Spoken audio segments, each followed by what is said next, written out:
এই সপ্তাহে কি জেলাকে সুদের টাকা দিছে রে? না তো পরামর্শ সাহেব আমার টাকা দেয় নাকি? কে রে? ও কি জানে না যে সুদের টাকা কত টাকা হয়েছে? মনে হয়েছিল 10,000, ওর কাছে যে 3 লাখ টাকা। এই টাকা ও কিভাবে দিবি? ও গরিব মানুষ। তাড়াতাড়ি ওর বাড়ি যাবাই। পরামর্শ সাহেব চলেন যাই, ওক তো বাড়ির সামনে দিয়ে পাই না, ওর কাছে ধর্ম বাড়ির পিছন দিয়া, চলেন যাই। চলো।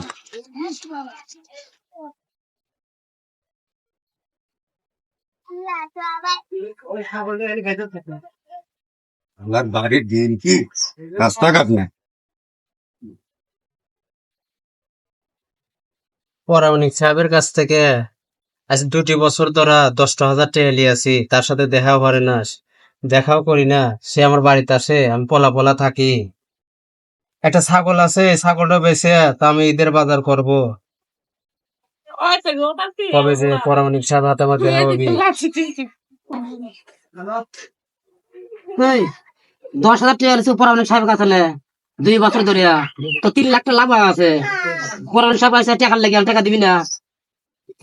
না তো ভাই, পরামানিক সাহেবের কাছ থেকে আমি 10,000 টাকা আওলাদ নিয়েছিলাম। এই যে আমার ঘরটা ভেঙে গেছিল, আমি ঘরটা করার জন্য আমি 10,000 টাকা নিয়েছিলাম। আমি তো সুদে টাকা লইনি ভাই।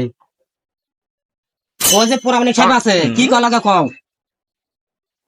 পরামানিক সাহেব, আমি গরিব মানুষ, আপনি তো আমাকে আওলাদ দিছিলেন 10,000 টাকা।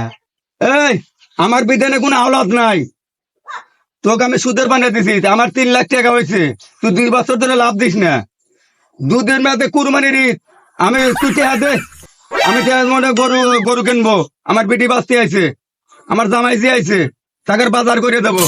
তুই তো 3 লাখ টাকা তাড়াতাড়ি টাকা দে। আর ঘর বেচু কি গরু বেচু, আমার তাড়াতাড়ি টাকা দে। বহু সময় দেখছি তুই মনে বাড়ির পিছন দিয়ে সামনে না যা পিছন দিয়ে পলাস। তোর বাড়িতে এসে পাই না। তোর কি অবস্থা? মনে 3 বছর ধরে তুই আজ টাকা দিস না। তুই তাড়াতাড়ি টাকা দে আমাক। তোর বহু মক্কর দেখছি, আজ টাকা ছাড়া তোর বাড়িতে যাবো না। কেরে সাধু মাস্তান, ওর ঘরে কি আছে? বেবা খুঁটে বেহে গেল, লিয়েলো। আচ্ছা ঠিক আছে, আমি ওর দেখতেছি। মক্কর দেখতো না, আচ্ছা, ও ঠিক ঈদ আছে। করে পারবে কিনা আমার অচিন্ত। আমি দেখতেছি আমি। ভাইয়া দেন না ভাইয়া, যাবো আমি।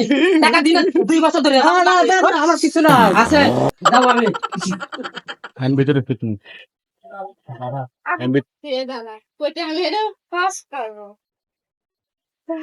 পরামর্শ সাহেব কিছুই নাই, টাকা দিছে, গরম দিন কিছুই পাইলাম না।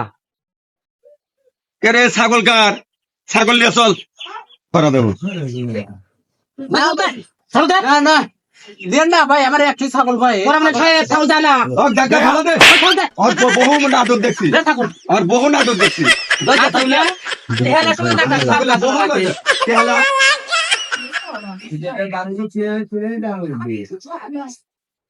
পরামর্শ সাহেব এসব ব্যবসা বাদ দেয়া, গরিব মানুষকে এত কষ্ট দেন না। কেরে সাধু মাস্তান, 4-5 জায়গায় বাড়িঘর হচ্ছে, আর 2 বছর খাবো। আর 2-1 জায়গায় বাড়িঘর হইয়া একবার বাদ দিয়া অস করবে লেগে যাও। আর আর এটা পারবো না, সুদের ব্যবসা ভালো না। চলে হয় মনে যায়। হ্যাঁ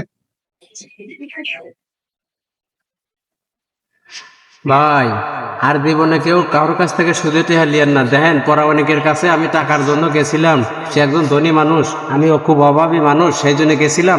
সে আমাকে হাওলাত দেওয়ার কথা কাজ বলে। দেখেন আমার একটা ছাগল ছিল সম্বল, তাও পরামানিকের চেলা ফেলা লিয়ে গেল। দেখেন আমার হিতটা দেখেন হয় না। আমি এক অভাবী মানুষ ভাই, এই জন্য কেউ কারোর কাছ থেকে যেন আর সুদে টাকা লিয়েন না ভাই। সুদে টাকা নেওয়া যাবে না ভাই।